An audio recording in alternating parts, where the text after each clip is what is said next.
Hello, Librarian PJ here. Some of you know that I love local history. I am by no means an expert, but rather it's a hobby of mine to research the residents from the early 1900s, who I've discovered through my picture postcard collection. I decided to put together a series of local history snippets, if you will, about people from that era. Huntington has a deep history with many remarkable people who have shaped the communities we live in. And what better place to start than a cemetery?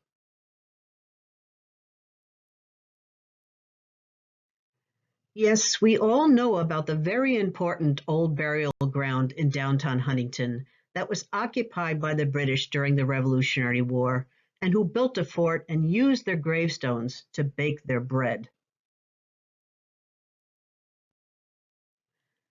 There is another cemetery, the Huntington Rural Cemetery, that is rich in the history of the Huntingtonians who are buried there.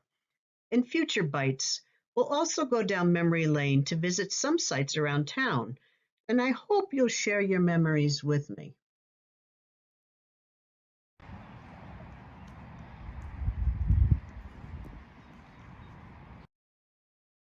First stop, the grave of Conklin Gould.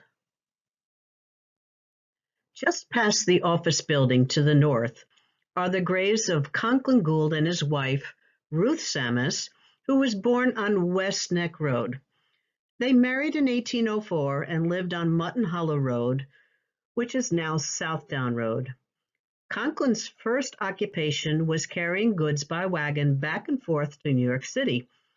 Soon he made enough money to buy shares and land on Lloyd Neck, where he made his fortune by purchasing cattle from the West, fattening them up, and then selling them in New York City for a handsome profit.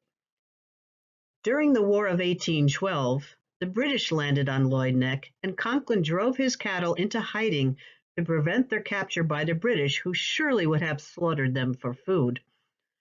Conklin is important to the Huntington Rural Cemetery because he was a member of the association that helped procure the land to establish the cemetery in the 1850s.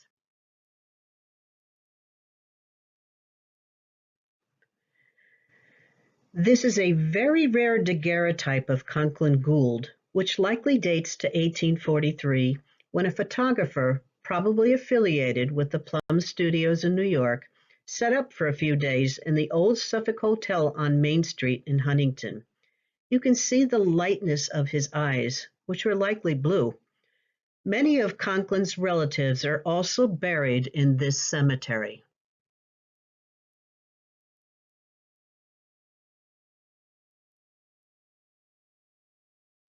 Pop quiz. Who is probably the most famous contemporary person buried in Huntington Rural Cemetery? You don't win a prize, but I'd really like to hear from you.